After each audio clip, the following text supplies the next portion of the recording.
So the Constitution model is a view that says the self is created by us. We don't come into the world as selves. We have to make our identities. And so according to the Constitution model, basically the picture is we feel a lot of drives and desires and pulls, usually having to do with our current circumstances, things we get drawn to do. But in addition, we're able to step back from those desires, take a step back and say, is this something I really want to do? I want the chocolate cake, but should I eat the chocolate cake? Do I really want to eat the chocolate cake or whatever? And so the idea is that we take a step back, we look at the desires we feel, we ask ourselves, do we want to act on this desire? Do I want to be the kind of person who is motivated by this sort of thing?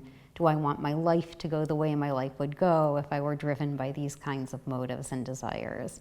And when we do this, we choose between desires and pulls and motivations that we endorse, that we say, this is something I want to do, this is a desire I want to act on, this is a desire I want to have, I want to nurture this, I want to develop it, I want to be generous, or whatever it is.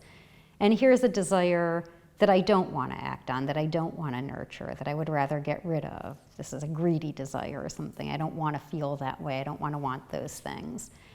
And so the idea is that we step back and we distinguish between the many drives and pulls we feel, those that we think represent us, those that we wish to represent us, those that we want to pursue, and those that we would just as soon get rid of.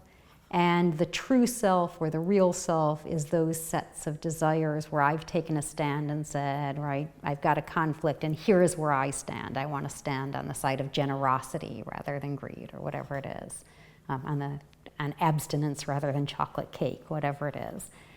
And so according to this view, the self is that group of desires. When I act on them, I'm being myself, I'm being authentic.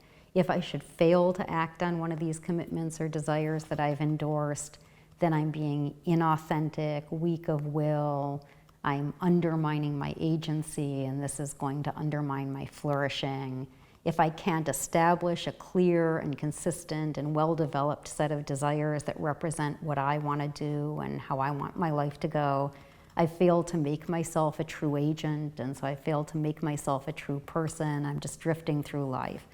So this view calls for a very strong unity of self. I have to look at all my desires and choose some consistent, coherent set that I want to be the ones that represent me in the world, the ones I want to follow and develop. And it's also very intellectual. I have to stop and reflect, or at least the way it's usually presented, and think carefully, do I want to be this or that? And I guess I think the shortcomings of this view are really, first one that's been pointed out a lot is it just doesn't seem viable that we have to make this decision about every aspect of ourselves, that there's no part of me that's just a part of me naturally without my choosing it, right? I mean, according to this view, you just are what you choose to be. And it seems that there are parts of us we don't choose, or that we fail to accept parts of us that are truly parts of us. And that there are parts of us that are just there naturally. We don't reflect every time. But also, I think it calls for too much coherence. It just seems to me, on this view, if you can't resolve a conflict between two desires and decide which one is really you, then you fail to make yourself a true self. You can't lead a flourishing life, and it seems to me that we're a mass of conflicting desires and live with it. So it seems overly strong, and that's my worry about that view.